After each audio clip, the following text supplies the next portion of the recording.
My wife forbade me from her parents' anniversary party. Hours later, my wife's sister posted a photo with the caption, "Family only." I hit like and commented, "Congrats! Mortgage and taxes are all yours now." 6 minutes later, the post was gone, and 30 missed calls appeared. The notification lit up my phone at 8:14 p.m. on a Saturday evening in March. I was standing in our kitchen, though calling it our kitchen had started to feel like a lie somewhere along the way, holding a bottle of beer I hadn't yet opened, staring out the window at a city that looked like it belonged to someone else's life. The apartment was quiet in that specific way spaces become when you've been deliberately excluded from something important. Not peaceful, but hollow, like a bell that's been muffled before it could ring. Jessica Chen tagged you in a photo. I should have ignored it. Should have set the phone down, twisted the cap off that beer, and found something mindless to watch until sleep mercifully arrived. Should have done literally anything except what I did next, which was unlock my phone and open Instagram with the kind of masochistic curiosity that's destroyed better men than me. But I didn't ignore it. Because even after 4 years of marriage to Maya, even after becoming what I thought was a permanent fixture in the Chen family constellation, even after countless dinners where her mother Linda would hold my hand and whisper, "You're the son we never had," while her father David would clap my shoulder and talk about legacy and continuity. Even after all of that, I apparently still needed proof that I mattered. The photo loaded in fragments, the way images do when your Wi-Fi is strong but your heart is preparing for impact. They were arranged on the Chen family's back deck, the one David had rebuilt 2 summers ago, with composite materials that cost more than my first car, and lighting that made everything look like a magazine spread. 40 people, maybe more, all dressed in that specific kind of casual elegance that screams money without saying a word. Linda and David at the center, 35 years married as of today, surrounded by their children and grandchildren and the extended network of cousins and family friends who'd known Maya since she was small. And Maya, my wife, standing between her parents with one hand on her mother's shoulder, wearing the green dress she'd bought specifically for tonight, the one that made her eyes look like sea glass. She was smiling that smile she reserves for important moments, the one that transforms her entire face. The one I fell in love with 6 years ago when she was arguing with a museum docent about whether photography was allowed in the contemporary wing. The caption made my chest tighten in a way that felt almost physical. 30 years of love, commitment, and family. Celebrating the people who matter most. Family only. Chen 30 years now family, first hard blessed. The only. I read those two words 5 times, like repetition might change their meaning, like maybe I'd misunderstood something fundamental about the English language in the past 32 years of using it. Like maybe there was some alternate interpretation that didn't feel like being punched while you were already down. There wasn't. The thing is, I'd known I wasn't invited. Maya had told me 4 days ago, on Tuesday evening while we were getting ready for bed, mentioned it with the same casual tone she used to discuss which brand of paper towels we should buy or whether we needed more coffee. So about Saturday, it's just going to be blood family at my parents' place. Nothing personal, that they just want to keep the numbers manageable. I'd been brushing my teeth. I remember that detail with perfect clarity because I was staring at myself in the mirror when she said it, watching my own face process the information, seeing the exact moment when confusion became understanding became something that tasted like metal. Blood family, I'd said after rinsing my mouth, testing the phrase like it was evidence in a case I was building. Am I not family and we're married? She'd sighed then. That particular sigh she'd developed over the past year. The one that said I was making things difficult, that I was creating problems where none existed, that I was somehow failing to grasp something obvious to everyone else. You know what I mean, Marcus.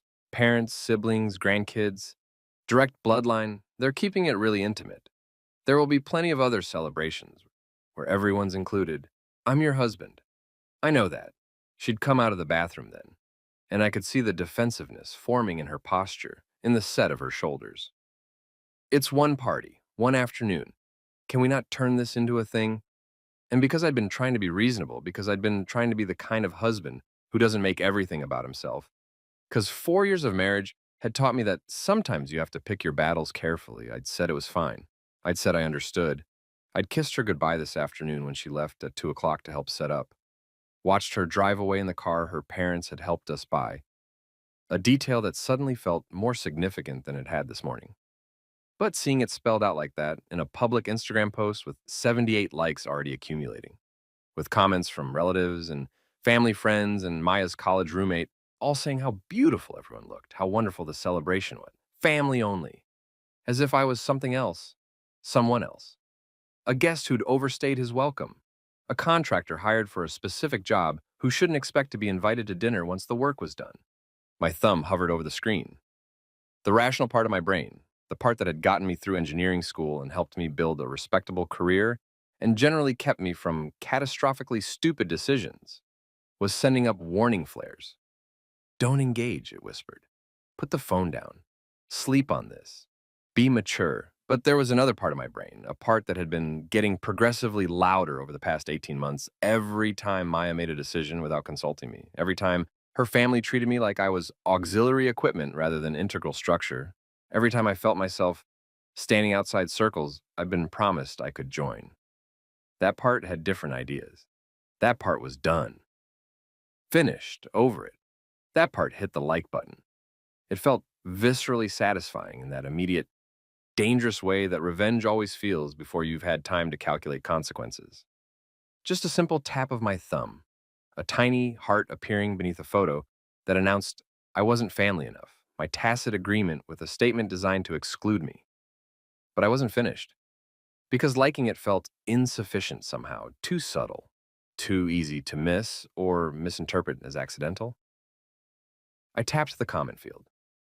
My fingers moved before the rational part of my brain could fully intervene, typing words that felt like they'd been accumulating pressure for months, maybe years, just waiting for the right valve to release through. Congrats! Mortgage and taxes are all yours now. Send. For exactly 6 seconds, I felt powerful, vindicated, like I'd finally spoken a truth that needed speaking, had finally pushed back against the slow erosion of my place in a family that had promised I belonged. Then reality arrived, like cold water. What had I just done? I stared at my comment sitting there beneath the photo like an unexploded bomb.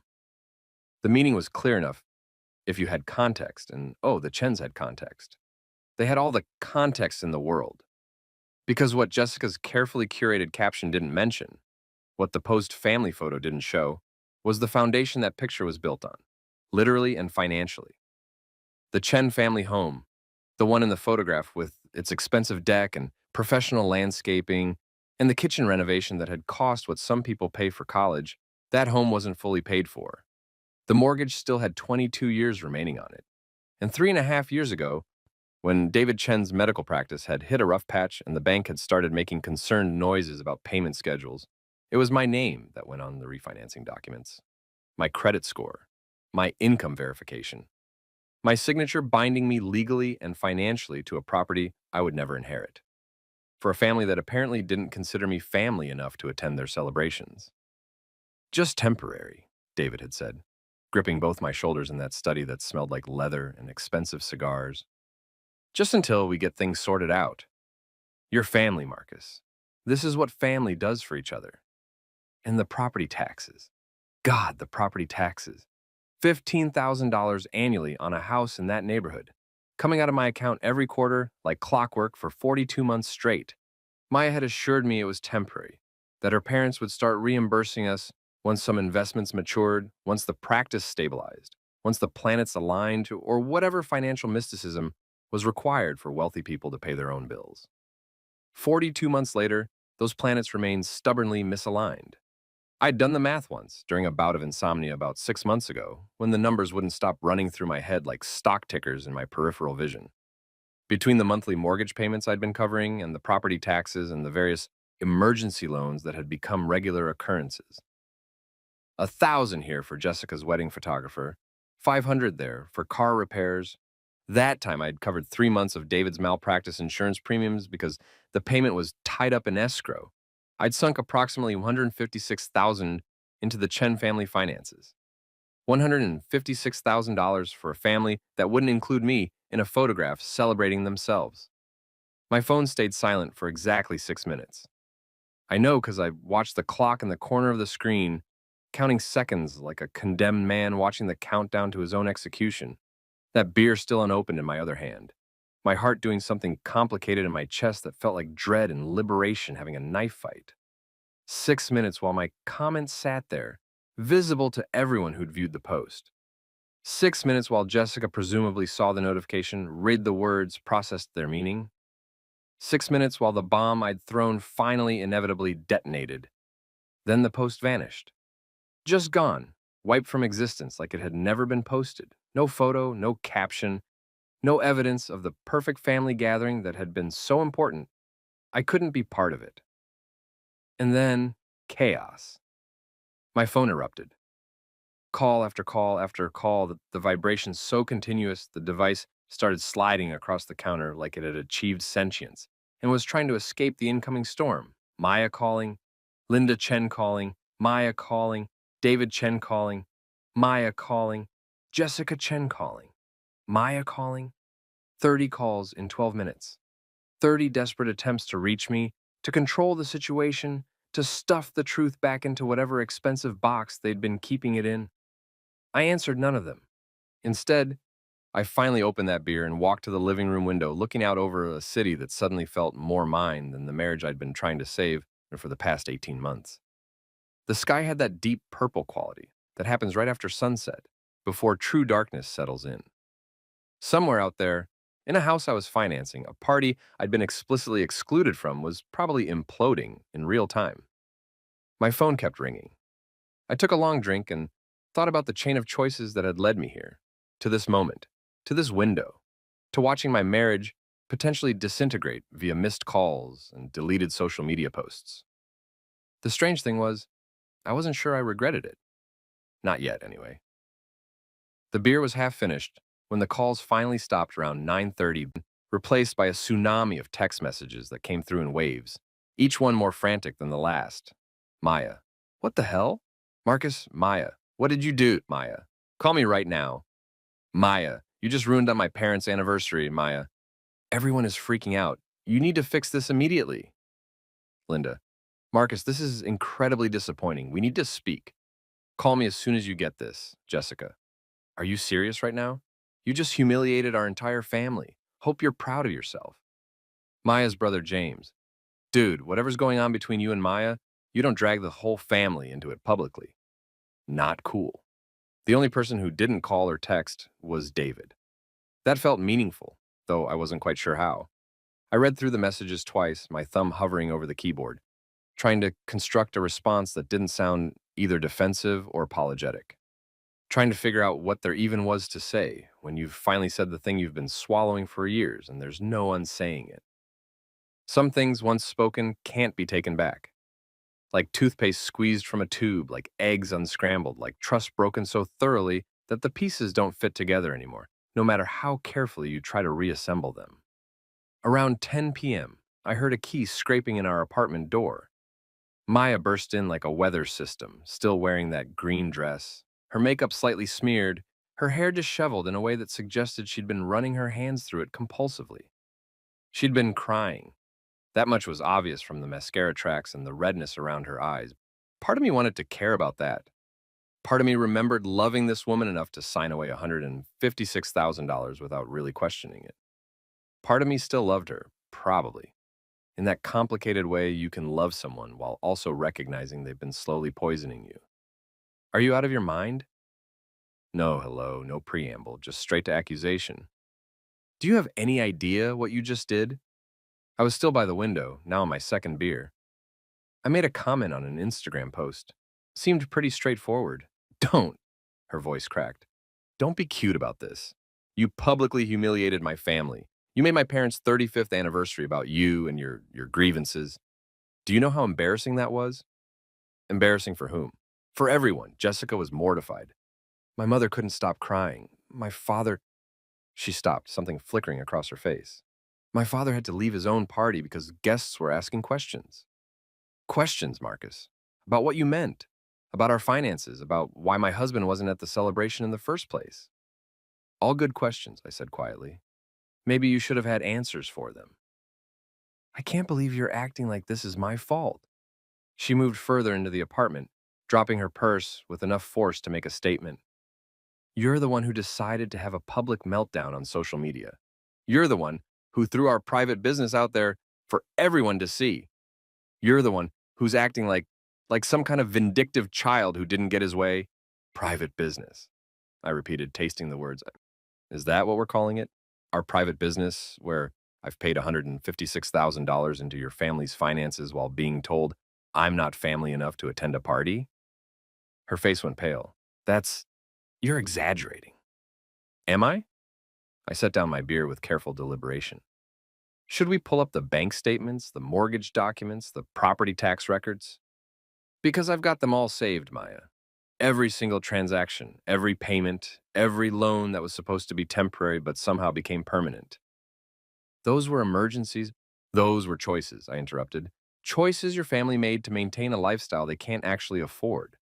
Choices you supported, even when it meant treating your husband like an ATM instead of a partner. That's not fair, isn't it? I moved away from the window, needing to be closer to see her face when I said this. The mortgage refinance, your father said it was temporary. That was 3.5 years ago, Maya. The property taxes, you promised your parents would start paying them back next quarter for 42 months straight. The loans, the emergencies, the constant asks for just a little help that never got repaid.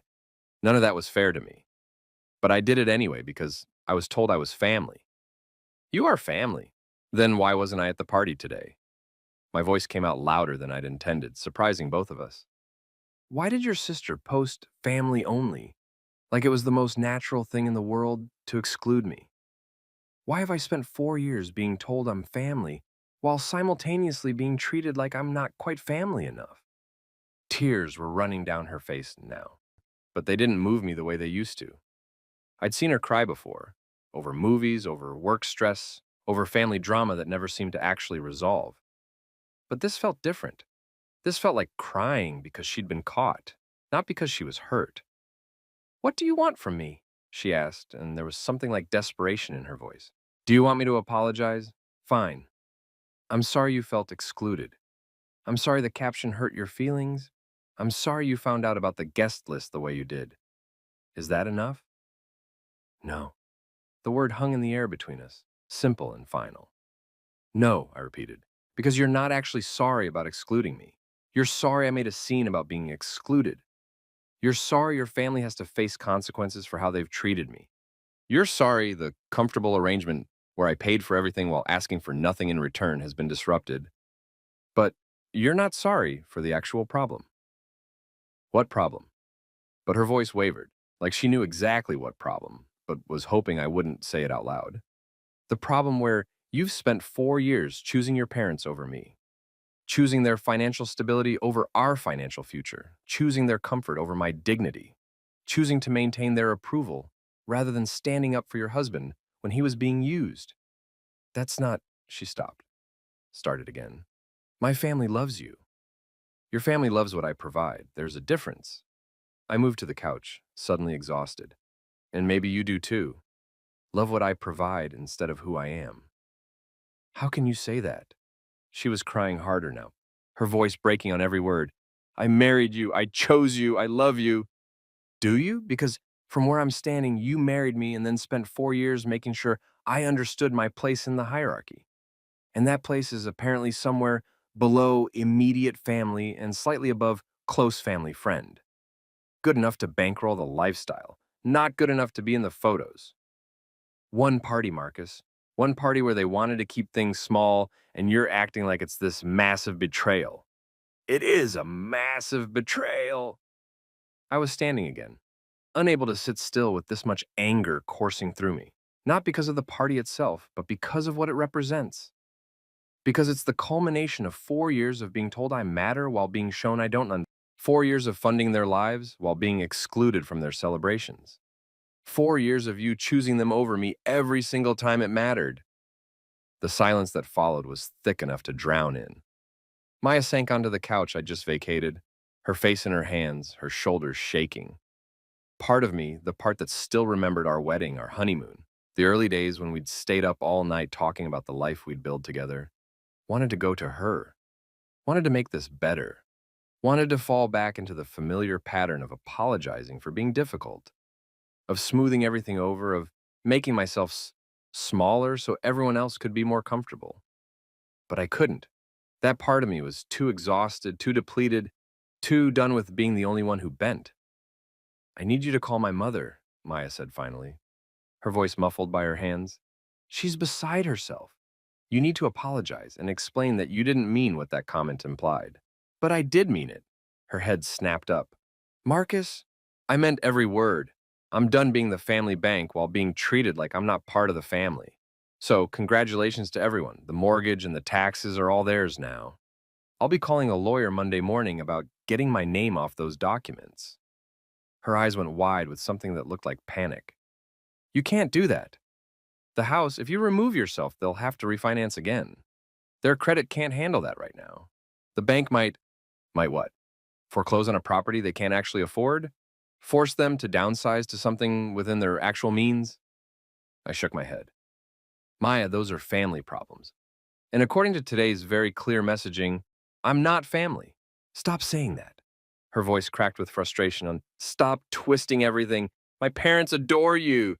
Jessica loves you. We all love me as long as I'm useful, I finished. Love me as long as I'm paying the bills and not asking for respect. Love me as long as I stay in my lane and don't expect to be treated like an actual member of the family I've been financially supporting. But the second I want more, want inclusion, want consideration, want to matter, then suddenly I'm being difficult. I'm making things awkward. I'm not understanding how things work. It was one party. It was a choice. I heard my voice echo off the apartment walls. A choice that made it crystal clear where I stand. And you're the one who made it, Maya. Not your parents, not Jessica. You. You agreed when they said blood family only. You got dressed in that beautiful green dress and you went to that party and you smiled for that photo and you let your sister post family only, like it was perfectly reasonable to exclude your husband from a major family celebration. What was I supposed to do? She asked, and now there was anger mixing with the tears. They're my parents. It's their anniversary. I couldn't just refuse to go because they wanted to keep the guest list limited. You could have said no. You could have said, if my husband isn't included, I'm not coming. You could have stood up for us, for our marriage, for the basic principle that we're supposed to be a unit. But you didn't. You chose them, just like you've been choosing them over me for 4 years. Every time there's been a conflict between what they want and what we need. The silence that fell then was different, heavier, more final. Like we'd finally said the things that had been lurking under every conversation for months. And now that they were out in the open, there was no pretending they didn't exist. Maya stood up slowly, grabbing her purse, her movements mechanical. I need to leave. I can't have this conversation right now. Where are you going? Back to my parents. Someone needs to deal with the aftermath of what you did. Someone needs to calm my mother down and help my father understand that we're not actually going to financially ruin them out of spite. We're not financially ruining anyone, I said quietly, but I'm just done being financially ruined myself for people who don't respect me. She stopped at the door, hand on the knob, and turned back. You're being dramatic. Nobody's being ruined. You're upset because your feelings got hurt, and now you're trying to blow up everyone's life because of it. My marriage was already blown up, Maya. I just didn't realize it until I saw that photo, until I saw how happy you all looked without me there, until I read the words family only and understood that after 4 years, after $156,000, I'm still on the outside looking in. She opened her mouth like she wanted to argue, wanted to tell me I was wrong, wanted to make this my fault somehow. But something in my expression must have stopped her because she just shook her head and left, letting the door close with a sound that felt like punctuation on something I couldn't quite name yet. And I was alone again, in an apartment that felt more like mine than ours now, with 30 missed calls on my phone and a marriage that was possibly over, and a truth that had finally been spoken after being swallowed for far, far too long. I picked up my beer. It was warm now, but I finished it anyway. Outside my window, the city lights burned like promises nobody really keeps. I didn't sleep that night. Couldn't quiet my mind enough to even try. Around midnight, I opened my laptop and started pulling up documents. Bank statements going back 4 years. the original mortgage on the Chen house, then the refinancing paperwork I'd signed in David's study while he'd talked about family and trust and how much it meant to them that I was willing to help. The property tax bills, auto drafted from my account, on a schedule I'd set up myself because it was easier for everyone. Easier for whom? I'd never actually totaled everything before. I'd known it was significant, had felt the impact on our savings, had occasionally wondered if maybe I was being too generous. But I'd never sat down and added every payment, every loan, every dinner I'd paid for because, let me get this, you got the last one, had become expected rather than appreciated. The spreadsheet I created at 2:47 a.m. told a story I'd been refusing to see. 156,138. $156,438. I stared at that number until it stopped looking like numbers and started looking like years of my life. Like opportunities I'd passed up because we couldn't afford it, while simultaneously funding renovations on someone else's house. Like the down payment on the home Maya and I kept saying we'd buy someday when we're in a better position financially. We'd never be in a better position financially as long as her family was treating my bank account like a public utility. The worst part wasn't even the money, though. It was the realization that crystallized somewhere between the mortgage documents and the loan records, somewhere in the cold mathematics of 4 years of being used. They'd never planned to pay me back. How did I know? Because in 4 years, despite countless promises, despite David's firm handshakes and Linda's tearful gratitude, despite Maya's repeated assurances that they'll start paying you back next quarter, they're just waiting for some things to settle. Not $1 had been repaid. Not one. And you don't forget that kind of debt. You don't accidentally overlook a six-figure obligation when you're planning a 35th anniversary party with catering and live music. You don't forget when you're renovating your kitchen or buying a new car or taking family vacations to places I'd only seen in magazines. You don't forget. You just hope the person you owe will stop asking, will stop keeping track, will accept their role as the family wallet and stop expecting to be treated like family themselves. And I had stopped asking, hadn't I? Somewhere around month 18, I'd stopped bringing up repayment, stopped treating the money like loans, and started treating it like, what? Tribute? Payment for acceptance? The price of admission to a club that still wouldn't let me through the door? My phone buzzed with a text. Maya, unable to sleep either, apparently.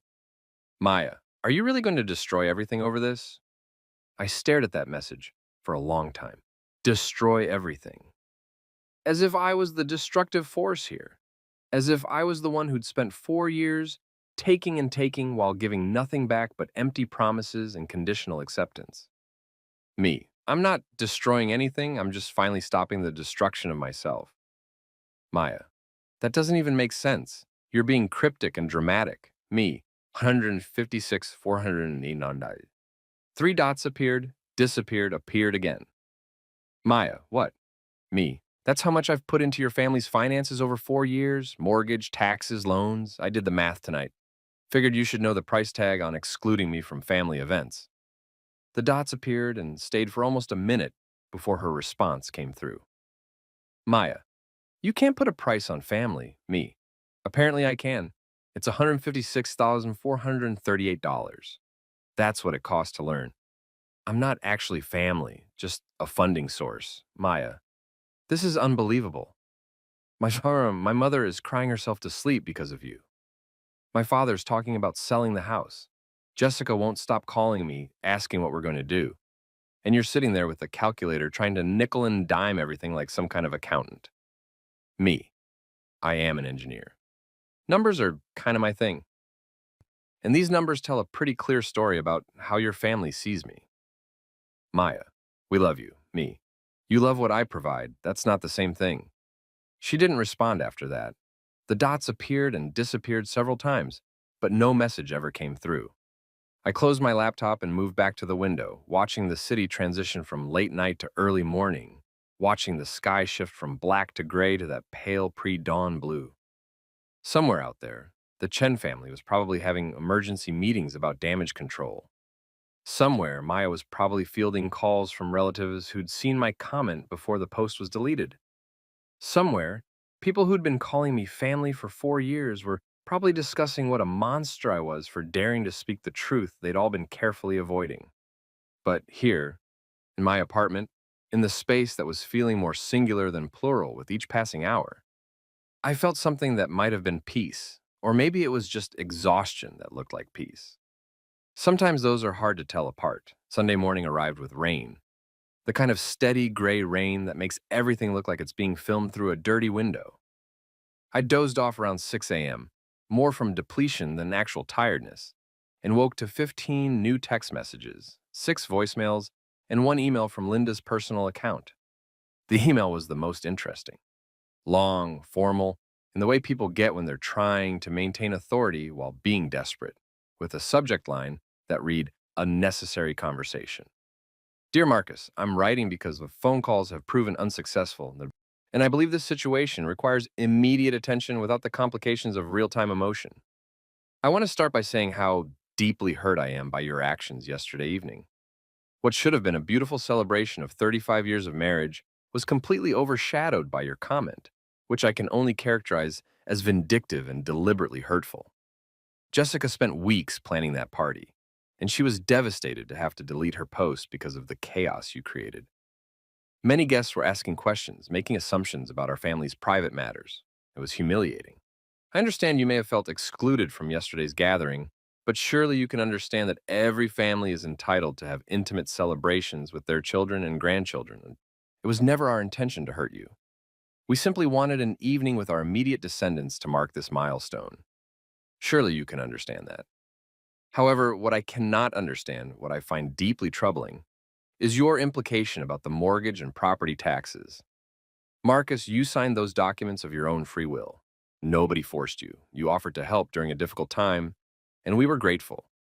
To now suggest you're going to withdraw support or try to remove yourself from those obligations strikes me as not only irresponsible, but genuinely cruel. This house isn't just a building. It's where I raised my children, where David proposed to me, where Maya took her first steps. It's filled with memories and history and love that you, frankly, couldn't possibly understand as someone who joined this family only 4 years ago. The thought that you would jeopardize that because you felt slighted over one guest list is, I'm sorry to say this, but it's concerning. It makes me question your character in ways I never have before. I'm asking you, begging you, really, to reconsider, to be reasonable, to remember that family means sometimes putting others' needs before your own, to understand that being part of a family requires sacrifice and compromise. Maya is devastated. She's barely stopped crying. Her father and I are genuinely worried about her and about your marriage, about what all of this means for her future. Please call me. We need to resolve this like adults before this situation becomes even more complicated. With concern, Linda. I read it 4 times, feeling something cold and hard settling in my chest with each reading. The masterful manipulation of it, the guilt tripping, the way she'd positioned herself as the victim while simultaneously dismissing my feelings. The suggestion that my response to being excluded was somehow more problematic than the exclusion itself. And it would have worked. 3 days ago, it absolutely would have worked. I would have felt guilty, would have called her, would have apologized for causing disruption, would have assured her that, of course, I'd continue the financial support, that it was just a moment of hurt feelings spiraling out of control. But something fundamental had shifted in me yesterday. Something had broken, or maybe healed, depending on how you looked at it. I opened a new email and started typing. Linda, thank you for your email. I appreciate you taking the time to express your perspective so thoroughly. You're correct that I signed those documents of my own free will. I did so because I was repeatedly told I was family, that family helps family, and that this was a temporary situation that would be resolved as soon as possible. That was 4 years ago. I've contributed over $156,000 to your family's finances. Not once in those 4 years has even a dollar been repaid, nor has anyone suggested a timeline for beginning repayment. I understand you see this as me being vindictive over one party. I see it as the culmination of 4 years of being treated like a checkbook rather than a family member, and the party was simply the moment when that reality became impossible to ignore. You say every family is entitled to intimate celebrations. I agree. But I also believe every person is entitled to dignity, to respect, and to not being used. For 4 years, I've been useful to your family. But yesterday made it very clear that useful isn't the same as valued. You mentioned that your house is filled with memories and love and history. I'm sure that's true, but it's also filled with financial obligations that you've transferred to me while simultaneously deciding I'm not family enough to be included in family milestones. That contradiction is no longer sustainable. I will be consulting with an attorney this week about the mortgage and tax documents. I will also be establishing clear boundaries around any future financial contributions to the family. This isn't about revenge or punishment. This is about self preservation and finally establishing limits I should have established 4 years ago. I'm sorry. This is painful for you and your family. I genuinely am. But I'm done apologizing for finally standing up for myself, Marcus. I hit send before I could second guess myself. Then I forwarded the entire email chain to my personal backup account, along with copies of all the financial documents I'd compiled during my sleepless night. Evidence, documentation, protection, because I had a feeling this was going to get uglier before it got better. The rain kept falling. My phone kept buzzing with messages I wasn't ready to answer.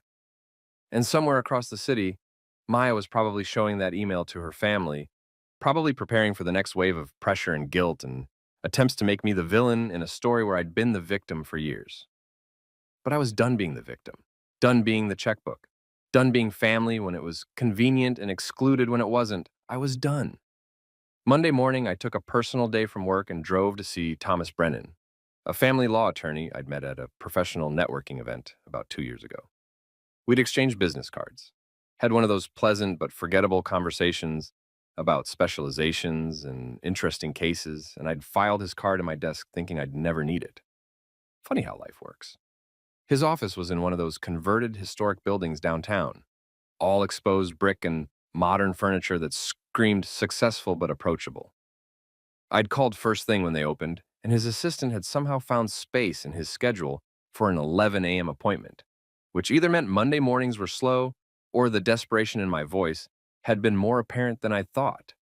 Thomas himself was early 50s, with the kind of face that made you trust him instinctively, or maybe that was just good marketing. He listened to my entire story without interrupting, taking notes in neat handwriting that probably cost extra on his billable hours. When I finished, he set down his pen and looked at me with something that might have been sympathy. "How attached are you to this marriage?" he asked bluntly. The question hit harder than I'd expected. "I don't know anymore. 4 days ago, I would have said extremely. Now I'm not sure there's a marriage left to be attached to." He nodded like this was exactly the answer he'd anticipated. "Here's the situation, Marcus. The financial entanglements you've described are going to be complicated to unwind, but they're not impossible. The mortgage refinance is the biggest concern because you're on both the deed and the note, which means you have both legal obligation and legal rights. Can I get my name removed? Possibly, but not easily. The bank would need to agree to release you from the mortgage, which they're unlikely to do unless the remaining parties can qualify on their own credit and income. From what you've told me about their financial situation, that seems unlikely." He flipped through his notes. "However, you could potentially force a sale of the property to recover your investment." Force a sale? If you're a legal owner, which you are, you have the right to petition for partition, essentially forcing the property to be sold so you can receive your share of the equity. It's usually a nuclear option, but given the amount you've contributed with zero repayment, it might be necessary to protect yourself. I thought about that. Thought about the Chen family home being sold. Thought about Linda and David having to pack up all those memories she'd written about so emotionally. Thought about how I'd become the villain in every family story for the rest of their lives. Then I thought about $156,438 and the words family only, and the way Maya had looked at me last night like I was being unreasonable for wanting basic respect. And what about the other money? The property taxes I've been paying, the loans? Thomas made a face that told me the answer before he spoke. Much harder to recover without documentation. Do you have promissory notes? Written loan agreements? Anything that explicitly establishes these were loans rather than gifts? Just text messages and emails discussing repayment. Nothing formal. That's something, at least. We can potentially argue there was an implied contract, an expectation of repayment based on those communications. But it's going to be harder to prove, especially for the property taxes, since you were paying those on a property you partially own. which could be argued as you fulfilling your ownership obligations. Even though I was told they were temporary payments until they got back on their feet, supposed to be is hard to prove in court without contemporaneous documentation. He leaned back in his chair, tapping his pen against his notepad. Here's my advice, Marcus. Before we talk about litigation, which is going to be expensive, time-consuming, and emotionally brutal for everyone involved, you need to decide about your marriage. Why does that matter? Because everything changes depending on whether you're trying to save this relationship or end it. If you're trying to save it, we need to approach this carefully, establish firm boundaries without burning every bridge, maybe bring in a financial mediator alongside a marriage counselor. If you're ending it, we go aggressive, document everything, file for divorce, use the financial entanglements as leverage in the settlement, potentially force the sale if necessary to protect your assets. I sat with that for a moment. Save or end, repair or demolish, hope or acceptance. I don't know yet, I said finally. I need to talk to Maya, actually talk to her, not through her family, not in the middle of crisis management. I need to understand if she even sees this as a problem, or if she just sees me as the problem. Thomas nodded. That's fair. Take a few days. Think about what you want your life to look like a year from now, 5 years from now. Think about whether this marriage is giving you what you need or just what everyone else needs from you. He slid a folder across his desk. In the meantime, I'm going to draft a preliminary letter to the Chens regarding the financial arrangements. Nothing aggressive, just establishing on record that you consider these to be loans requiring repayment, that you expect to discuss repayment terms, and that you're reserving all legal options. It creates a paper trail and starts the clock on any future litigation. Will that help? It'll protect you. And right now, Marcus, you need protection. Because one thing I've learned in 25 years of family law, when money and family get tangled together, things get vicious. And they're about to get very vicious for you. I left his office with that folder and a retainer agreement to sign if I decided to move forward. The rain had stopped, but everything was wet and gray and somehow cleaner than it had been this morning when my phone showed missed calls from Maya, from Linda, from Jessica, one new voicemail from David, the first time he'd attempted contact since Saturday night. I listened to it in my car. His voice sounded different than I'd ever heard it. Not the confident, jovial tone he used at family dinners, but something smaller, more uncertain. Marcus, it's David. I think we need to talk. Just you and me. No Linda, no Maya, no lawyers yet if we can help it. There are things that need to be said, things you deserve to understand. I'm at my office every evening after 7. Could you come by tomorrow, maybe, please? Things I deserve to understand. That phrasing caught my attention in a way the rest of the message didn't quite. I texted him back. I can come by Tuesday evening, 7:30. His response was immediate. Thank you. I'm sorry, Marcus. You deserve better from all of us. I stared at that message for a long time. It was the first apology anyone in the family had offered. The first acknowledgement that maybe, just maybe, I had a right to be hurt. It was something. Not nearly enough, but something. Tuesday evening arrived cold and clear, the kind of early spring evening that promises warmth eventually, but hasn't quite delivered yet. I sat in my car outside David Chen's medical practice at 7:25, watching the windows glow with warm light, watching shadows move past blinds. This practice, this building, this man, the source of so much of the financial emergency that had led me to sign away over $150,000 over 4 years. Except Robert had implied there was more to that story, had said there were things I deserved to understand. I got out of the car at exactly 7:30. David opened the door before I could knock, like he'd been watching for me. He looked older than he had on Saturday, or maybe I was just seeing him more clearly now. Seeing the weight he carried, the cracks in the successful doctor facade. Marcus, thank you for coming. He stepped back to let me in. Linda's at a book club thing. Maya's staying with friends. I thought it would be better if we talked alone. I followed him through the empty waiting room to his private office, a space I'd been in exactly once before, when he'd asked me to sign the refinancing papers. The same leather chairs, the same mahogany desk, the same framed photos of the Chen family looking happy and successful and like they had their shit together. He poured 2 glasses of scotch without asking, expensive scotch that probably cost more than most people's monthly grocery bill, and handed one to me before sitting heavily in his chair. I've been sitting in this office for 3 days trying to figure out how to have this conversation, he began, trying to find the words that would explain, justify, make you understand.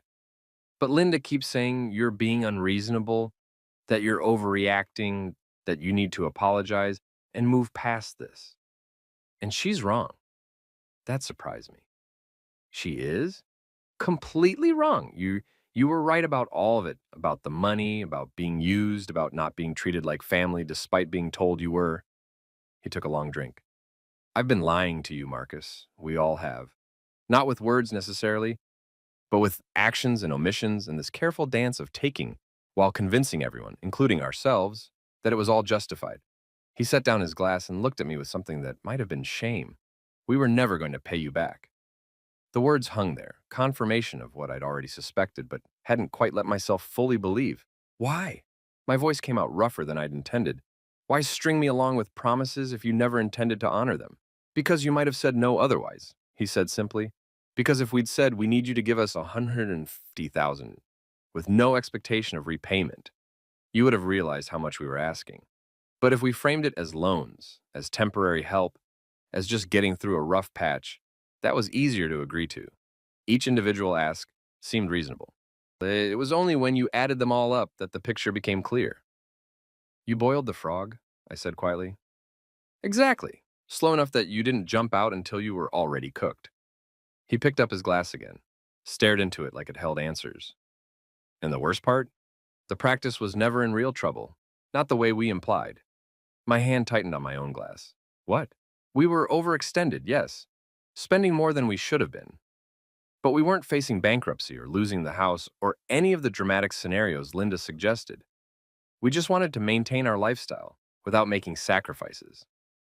So the refinance was about freeing up cash flow so we could keep living the way we wanted to live.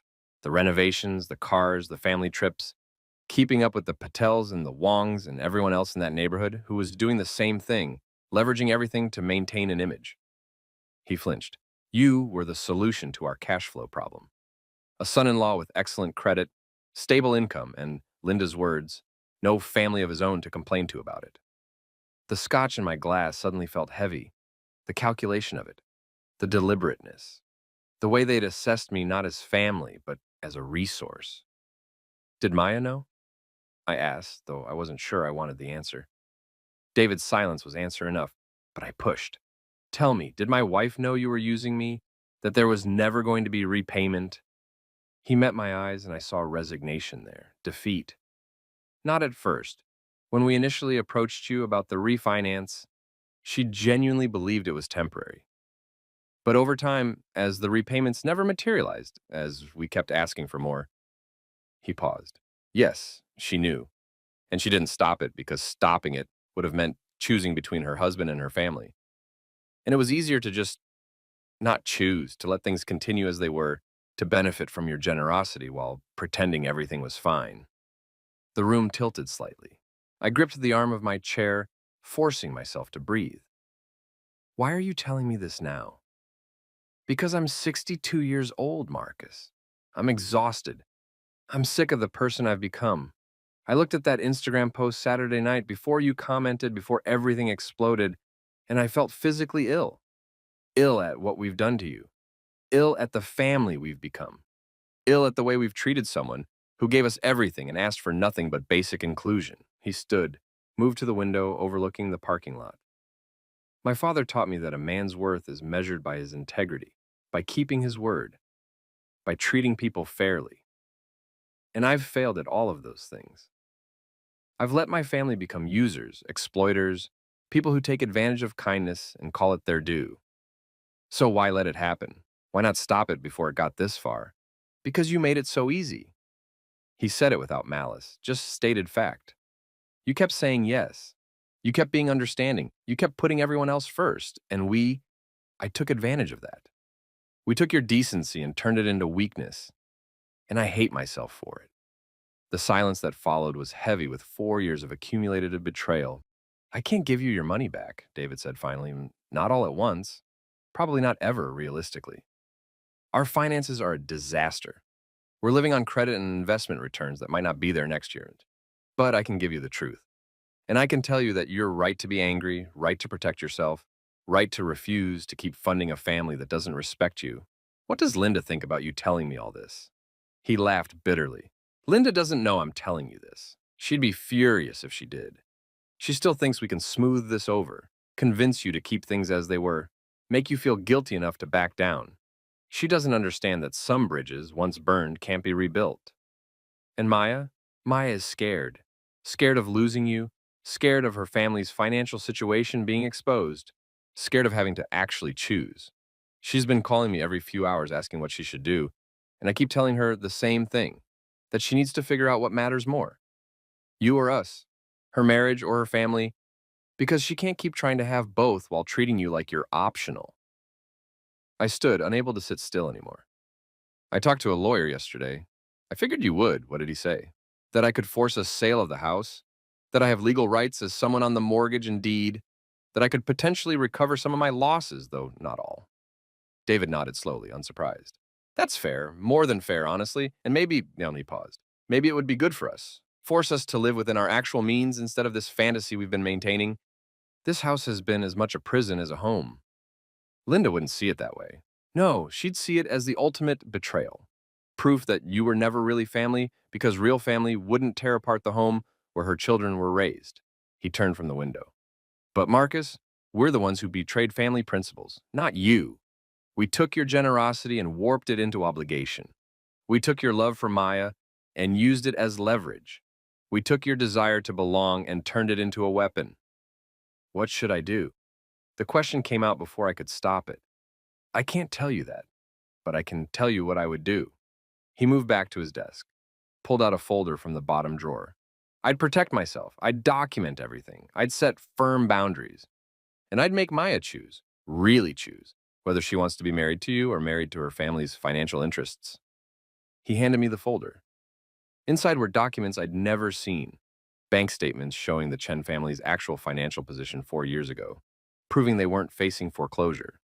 Records of expenditures showing where my money had really gone. Email exchanges between Linda and David discussing how to approach me for various loans, including phrases like, "Don't make it sound like he has a choice," and "play up the emergency angle." What is this? Everything you'd need to prove what I just told you. Evidence of our financial situation then and now.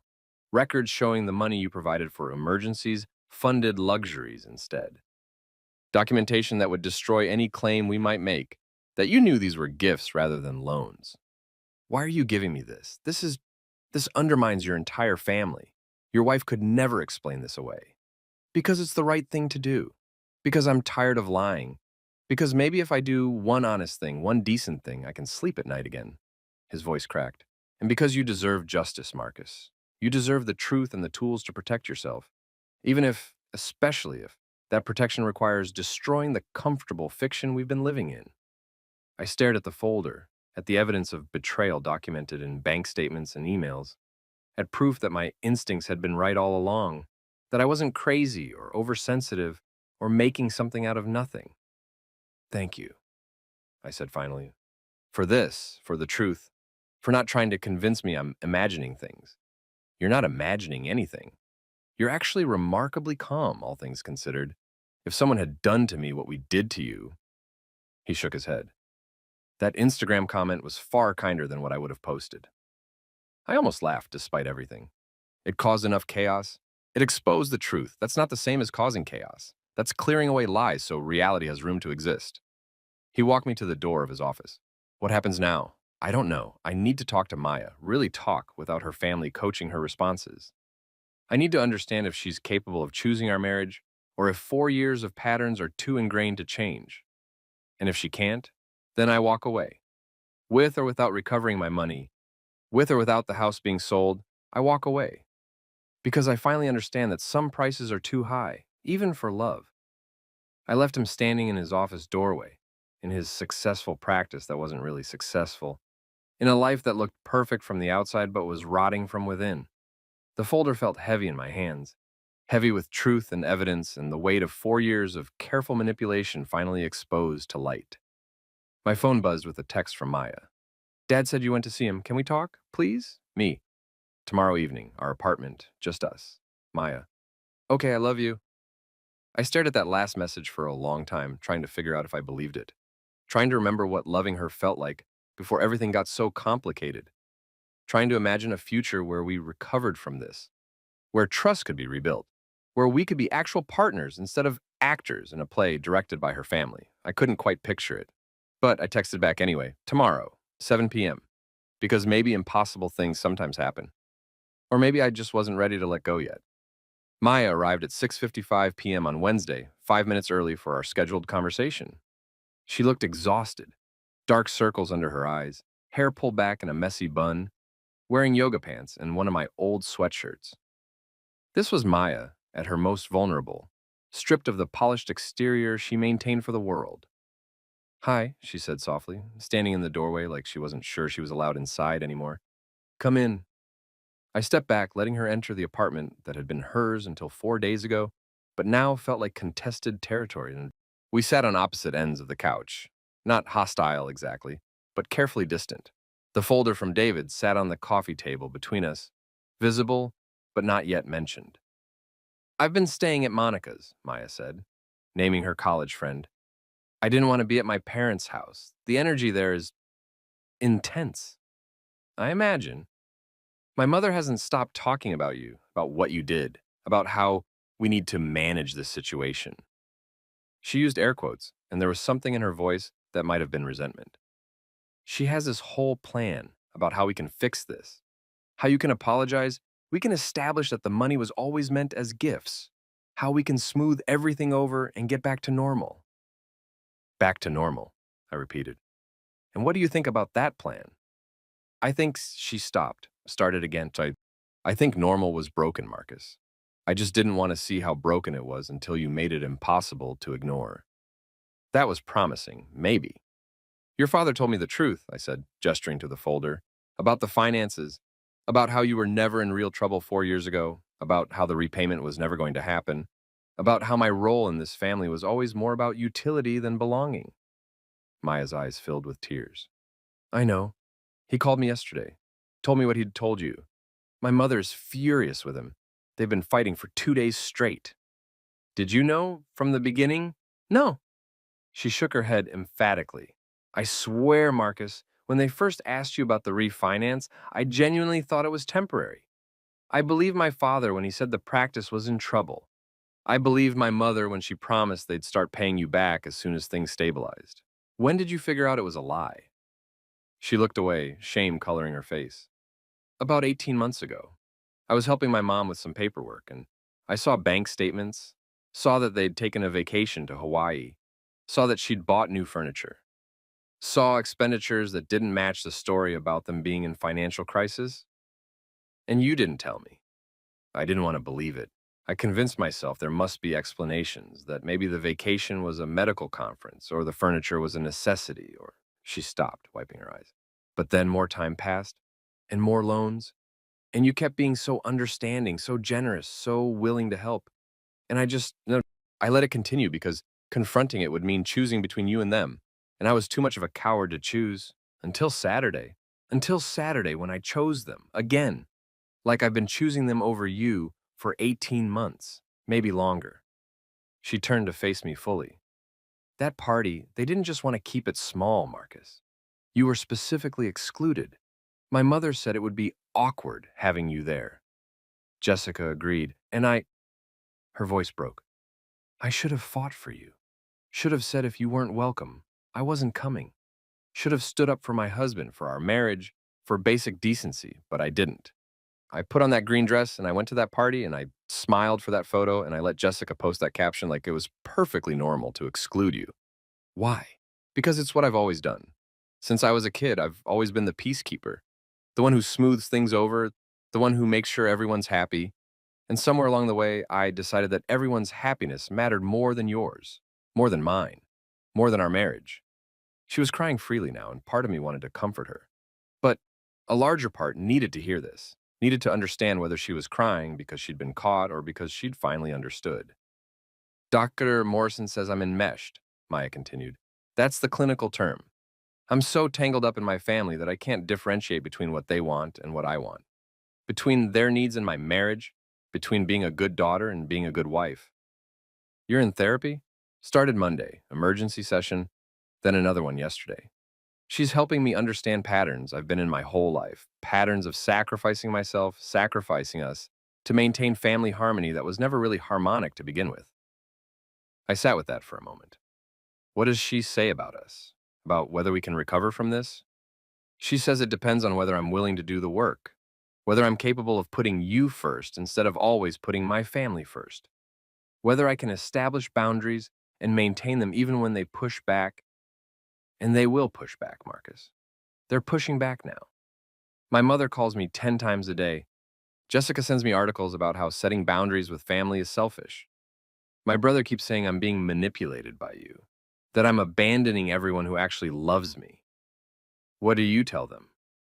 I tell them I'm trying to save my marriage, that I'm trying to become the partner you deserve 4 years ago, that she took a shaky breath, that if loving me means using my husband, then maybe their love is conditional, and I need to accept that. That must be hard to say. It's the hardest thing I've ever said. Because accepting that my family's love might be conditional means accepting that the foundation I built my whole life on is unstable. That the people who are supposed to love me unconditionally actually only love me when I'm fulfilling a role they've assigned. I thought about that. About Linda's email calling me cruel for protecting myself. About Jessica's mortification over being publicly caught using me. About the way the entire family had closed ranks not to support Maya, but to pressure her into maintaining the status quo. What do you want, Maya? Not what your family wants. Not what your therapist says you should want. What do you actually want? She looked at me, really looked at me, for the first time since she'd arrived. I want my marriage. I want you. I want to build a life with you that isn't funded by guilt or obligation or sacrificing your dignity for my family's comfort. I want, she stopped. More tears. I want us to be partners, real partners. The kind who choose each other first, who protect each other, who don't let anyone, not even family, treat each other like they're expendable. Can you do that? Can you actually choose me over them when it matters? I don't know, she said, and the honesty of it was almost more hopeful than confidence would have been. I want to, I'm going to try, but Marcus, I've spent 28 years being the dutiful daughter, 4 years being the mediator between you and them. I don't know if I can just flip a switch and become someone different. I'm not asking you to become someone different. I'm asking you to become yourself. The Maya who doesn't need her family's approval to feel worthwhile. The Maya who can set boundaries without apologizing for them. The Maya who can stand next to me at parties because she wants to, not because she's obligated to. How do I do that? Therapy, apparently. Time, practice, and probably. I gestured to the folder on the table, probably accepting some really painful truths about your family. She picked up the folder, opened it, started reading. I watched her face change as she processed what she was seeing, the evidence of deliberate manipulation, of calculated exploitation, of lies her parents had told not just to me but to her. Oh my God, she whispered. This email. Mom talking about making sure you feel like you don't have a choice about the money. Dad agreeing that they should leverage the family relationship while he still values it. She looked up at me, horror on her face. They planned this. They actually sat down and planned how to use you. Yeah, and she clutched the papers. I enabled it. Even after I knew something was wrong, I enabled it by staying silent, by choosing not to see, by protecting them instead of you. Yes. How can you even look at me? Her voice was raw. How can you sit here and not hate me for what I let happen to you? Because I don't think you fully understood what was happening. I think you were caught between two impossible positions and you made the wrong choice repeatedly, but not because you're malicious, because you're conflict avoidant and enmeshed, and you've never learned how to disappoint the people you love. That's not an excuse. No. But it's an explanation. And Maya, I moved closer but didn't quite touch her. If you're serious about changing, about choosing differently, about building something real with me instead of maintaining something broken with them, then we have a chance. Not an easy chance, not a guaranteed chance, but a chance. What would that look like? What do you need from me? I pulled out my phone, opened the Notes app where I'd been drafting this for 2 days. These are my terms, non-negotiable. If you can't do all of these things, then we're done, and we should just start divorce proceedings now. She flinched at the word divorce, but nodded. Tell me. I read from my list. 1. We immediately stop all financial support to your family. No more mortgage payments beyond what I'm legally obligated to pay. No more property taxes, no more loans. Not one more dollar leaves our account for their benefit. 2. You send a message to your family, all of them, making it clear that our marriage is your priority, that any future disrespect or exclusion of me is disrespect and exclusion of you, that you're establishing boundaries, and those boundaries are not up for negotiation. 3. We do couples counseling, weekly minimum, for at least 6 months, non-negotiable. 4. Full financial transparency. I get access to all your accounts, all your communications with your family about money, everything. No more secrets. 5. When they push back, and they will push back hard, you hold firm. No caving. No, just this once. No exceptions. If you can't maintain these boundaries when they're crying or angry or threatening to cut you off, then this doesn't work. I lowered my phone. Those are my terms. All or nothing, Maya. I'm done compromising. She was quiet for a long time, processing. That's a lot. My family's going to be furious. My mother will never forgive me. Jessica will probably stop speaking to me entirely. I know. I might lose them, permanently. You might. Or you might discover that your relationship with them has always been conditional, and this is just making that explicit. I paused. But Maya, losing them is not the same as losing yourself. And right now, you're choosing between keeping them comfortable and finding out who you actually are outside of their expectations. She set down the folder, wiped her face, and looked at me with something that looked almost like determination underneath the fear. Okay. Okay, what? Okay to all of it. The financial boundaries, the message to my family, the counseling, the transparency, all of it. I'll do it. I'll choose you. I'll choose us. Even if it means your family cuts you off? Even then. Her voice was stronger now. Because you're right. What we had before wasn't working. It was killing you slowly, and I was helping it happen. And I won't be that person anymore. This is going to be harder than you think. I know, Dr. Morrison warned me. She said the first 3 months will be brutal, that my family will try every manipulation tactic they know, that I'll want to cave 100 times. But she also said, Maya took a breath. She said that discomfort isn't the same as wrong, that growth is supposed to feel scary, that becoming a real adult sometimes means disappointing the people who raised you. Can you do that? Can you disappoint them? For you, for us, for becoming someone I can actually respect? She reached for my hand, the first physical contact we'd had in days. Yes, I can do that. Or I'll die trying. I wanted to believe her. God, I wanted to believe her, but belief required more than words in a moment of crisis. Then let's start now, I said. Pull out your phone. You're sending that message to your family right now while I'm sitting here. No time to be talked out of it. No time for your mother to craft the perfect guilt trip. No time to second guess. Her hand shook as she pulled out her phone. What should I say? Whatever you need to say to make them understand things are different now. That I'm not negotiable. That our marriage comes first. That they're going to have to accept the new reality or accept not having you in their life the way they used to. She opened a group message, added her parents and siblings, and started typing. Deleting. Typing again. Finally, she showed me the screen.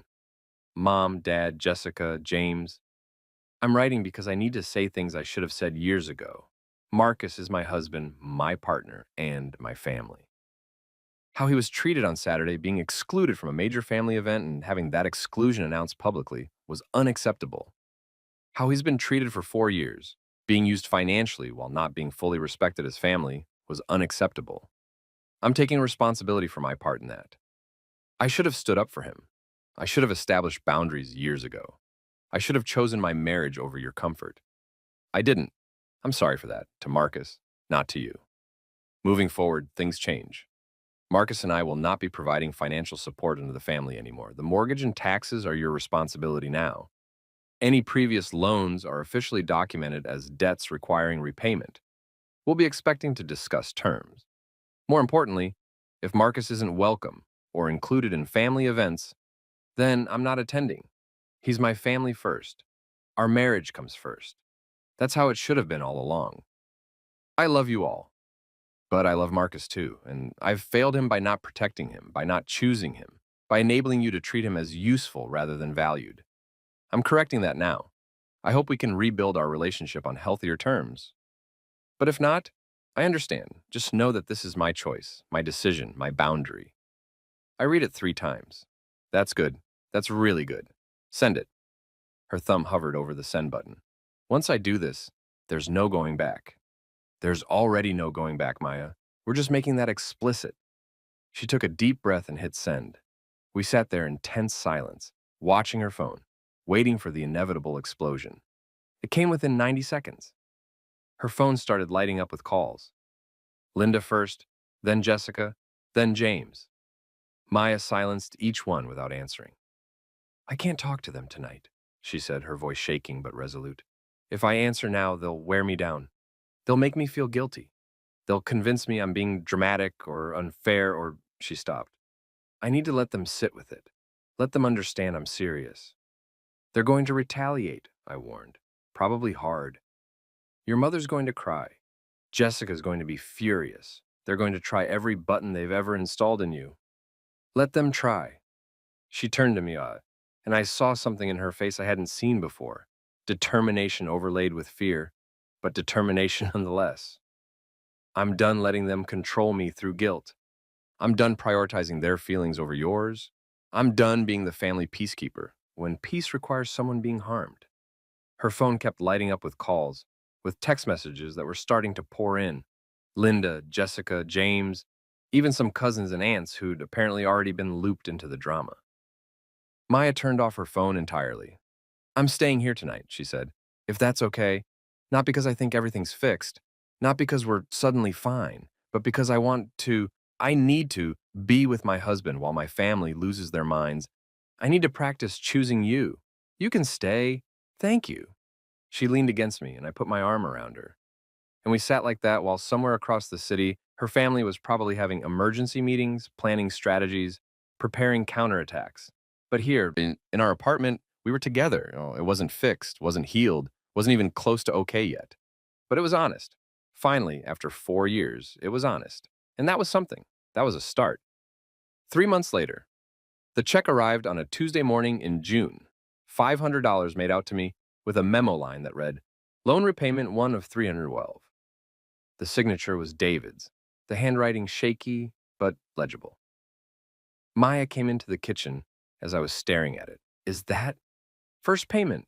Your father's establishing a repayment schedule. 312 payments. She did the math quickly. 26 years. You'll be almost 60. I'll be lucky if I see half of it repaid, I said honestly. But it's something. It's acknowledgement. It's them finally putting their money where their apologies have been. The past 3 months had been exactly as brutal as everyone had warned. Linda had alternated between cold silence and tearful phone calls. Jessica hadn't spoken to Maya at all. James had tried the reasonable approach a few times before apparently giving up. But David had been different. He'd divorced Linda in April, a decision that had shocked the entire extended family. Irreconcilable differences was the official reason, but Maya had told me the truth. David couldn't keep being married to someone who demanded he choose her comfort over his integrity. He'd sold the house in May, downsized to a small condo, started sending these checks every month without being asked. You should cash it, Maya said, watching me still holding the check like it might disappear. I will, I looked at her. This represents something, doesn't it? Not just money, but actual change. Maybe. She poured herself coffee, sitting across from me at the table in the small house we'd bought last month.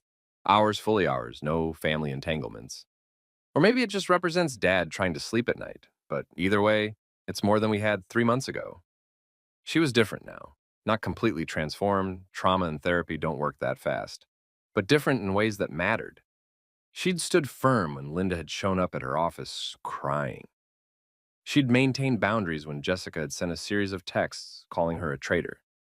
She'd chosen us repeatedly, even when those choices cost her. We were in couples therapy every Thursday.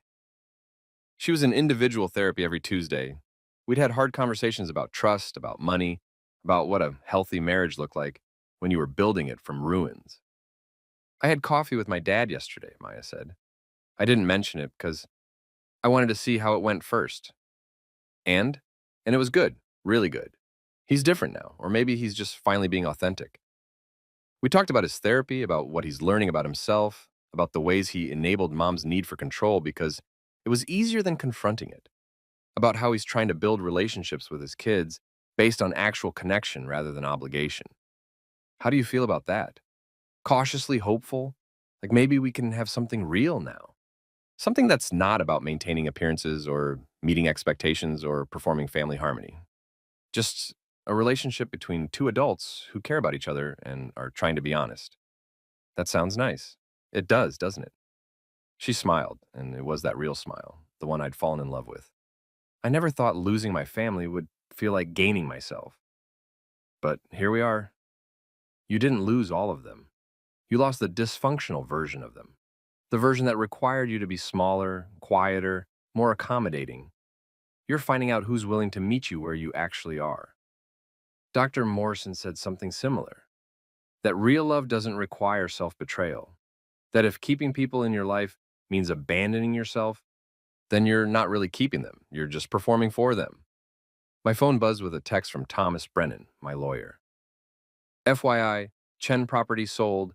Your name officially removed from deed and mortgage as of this morning. You're free.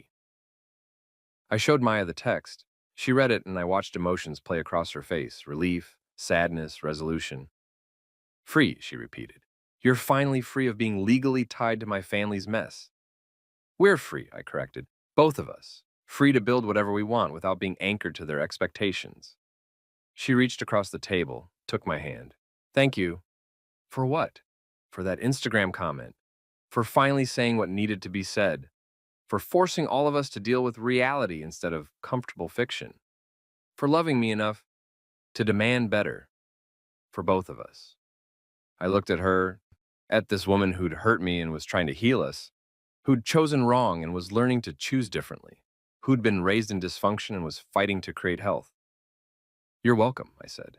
But Maya, you're the one doing the work. I just finally stopped accepting less than I deserved.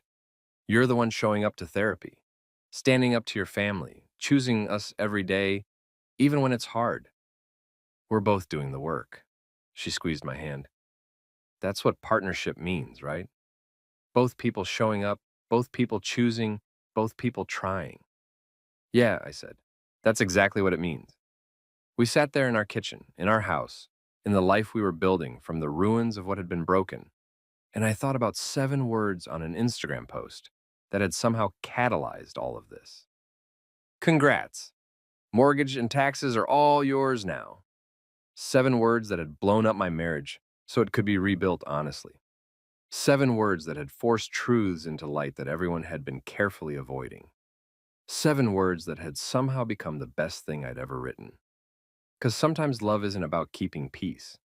Sometimes it's about disrupting it. Sometimes it's about refusing to be comfortable in dysfunction, about demanding honesty even when that honesty burns, about standing up for yourself even when everyone else insists you should sit down. That Instagram comment hadn't saved my marriage, but it had been the catalyst. The moment I stopped swallowing hurt, stopped making myself small, stopped paying for a place in a family that saw me as an ATM rather than a person. And in the destruction that followed, Maya and I had somehow found each other again. Not the versions we'd been 4 years ago, naive and enmeshed and slowly suffocating under the weight of her family's expectations, but new versions, stronger, clearer, fiercely protective of what we were building. Hey, Marcus? Yeah? I'm glad you made that comment. Even though it was messy and public and probably not the healthiest way to set a boundary, she paused. I'm glad you finally stopped being silent. Because your silence was killing us, and neither of us was brave enough to break it. Sometimes it takes an explosion to clear the air, I said. Sometimes it does. She smiled.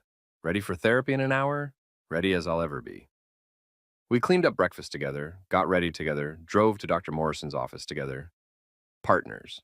Actually, partners. Maybe messy partners.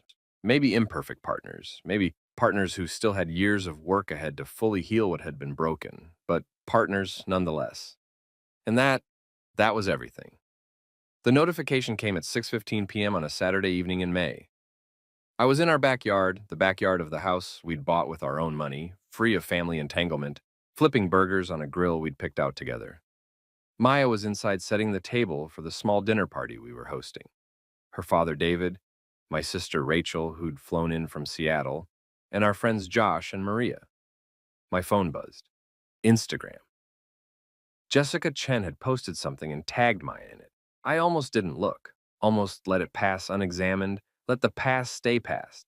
But curiosity, that same dangerous curiosity that had started everything 2 years ago, made me open it. It was a photo from her wedding. Jessica had gotten married last month, a small ceremony that Maya hadn't been invited to. No exclusion caption this time, just absence, noted by omission. The post was captioned, "Found my forever family. So grateful for the people who've always been there. # new beginnings, # family." No drama, no pointed remarks, just a continuation of the same pattern. Family defined narrowly, conditionally, with clear lines about who belonged and who didn't. Maya came outside, saw me looking at my phone, and immediately understood. Jessica posted something. "Yeah, wedding photos. You're not in them. I know. She uninvited me 3 months ago when I wouldn't agree to convince you to stop pursuing legal action against Mom." Maya said it calmly, like it was just a fact rather than a wound. "Dr. Morrison and I have been processing it. How do you feel?" "Sad, relieved, mostly peaceful, honestly." She came to stand next to me looking at the burgers rather than the phone. 2 years ago, that would have destroyed me, would have sent me spiraling, would have made me question every choice I'd made, would have made me want to cave, to apologize, to sacrifice whatever needed sacrificing, to get back in their good graces. And now? Now I understand that their good graces require my bad compromises, that being included in their family meant excluding myself from my own life, that I was paying for acceptance twice with my integrity, and the price was too high. She took the phone from me, glanced at the photo, handed it back. "She looks happy. I hope she is. But her happiness isn't my responsibility anymore. You're sure you're okay?" "I'm sure." She kissed me quickly. "Know what I'm not okay with? You burning those burgers. David likes his medium rare, and you're about to give him charcoal." I laughed, turned my attention back to the grill, and Maya went inside to check on the salad. Linda Chen had never apologized, had never acknowledged wrongdoing, had fought the divorce bitterly, had tried to turn David's monthly payments to me into evidence of his betrayal of family, had maintained her position that when I was the villain, that Maya had been brainwashed, that the entire situation was a tragedy of manipulation rather than a triumph of boundary setting. Jessica had sided with Linda completely. James had maintained cautious distance from everyone. Switzerland, in human form. But David kept sending checks, kept showing up for monthly dinners with Maya, kept doing the work of being an actual father rather than a performance of one. The relationship they'd built over the past 2 years was smaller than what they'd had before, more careful, but infinitely more real. "Burgers are ready," I called out. Everyone gathered in our backyard, around the table we'd bought at a flea market, and refinished ourselves. David with his new girlfriend, Patricia, confusingly also named Patricia, but a different person entirely, kind, genuine, someone who didn't need to control others to feel secure. Rachel with stories about her latest gallery opening, Josh and Maria with updates about their new baby. This was family. Not the family I'd been born into. My parents had died when I was young, leaving me with just Rachel. Not the family I'd married into and been slowly consumed by, but the family Maya and I had built deliberately, carefully, from people who chose us and whom we chose back. "Toast," David said, raising his glass. "To Marcus and Maya, to standing up for yourselves, to building something honest, to teaching an old man that it's never too late to choose integrity over comfort." We drank to that. Later, after everyone had gone home and Maya and I were cleaning up, she found me staring at my phone again. Not at Jessica's post, but at my own Instagram page, at the photo I'd posted yesterday. Maya and me in our backyard laughing at something completely unself-conscious. I'd captioned it simply, 2 years, grateful for the work, Grateful for the growth, grateful for the woman who chose us over comfortable. 73 likes, 15 comments. A small, curated list of people who genuinely cared about us rather than about what we could provide. Penny, for your thoughts? Maya asked, putting away the last of the dishes. Just thinking about how different things are. How 2 years ago, I was standing in our apartment feeling like my marriage was over, feeling like I'd lost everything by making one angry comment. And now? Now I understand that comment didn't lose anything. It cleared away what needed to be cleared. It burned down what was already rotting, so we had space to build something solid. That's very poetic for someone who claims to only understand numbers. I'm learning. You're teaching me. I pulled her close, wrapped my arms around her waist. Are you happy? I'm happy. Not perfect. We still have hard days, still have triggers, still have moments where I want to reach out to my mother or when you worry I'm going to cave to family pressure. But happy. Honestly, happy. Not performatively happy. That's new for me. Me too. We stood in our kitchen in our house, in our life that belonged to us. And I thought about 7 words that had changed everything. 7 words that people probably thought were petty or vindictive or cruel. 7 words that were actually the first honest thing I'd said in 4 years. 7 words that had somehow become the foundation for something real. Congrats. Mortgage and taxes are all yours now. Best 7 words I ever wrote. Not because they were kind or diplomatic or mature, but because they were true. And truth, even painful truth, even explosive truth, is always better than comfortable lies. Ready for bed? Maya asked. Ready. We turned off the lights, locked the doors, went upstairs to the bedroom in the house we'd bought together, with money we'd earned together, free of entanglement, free of obligation, free to be simply ourselves. And as I drifted off to sleep next to my wife, my partner, my teammate, the woman who'd done the hardest work of her life to become someone who could show up for us, I felt something that might have been peace. Or maybe it was just the absence of dysfunction. Sometimes those are the same thing.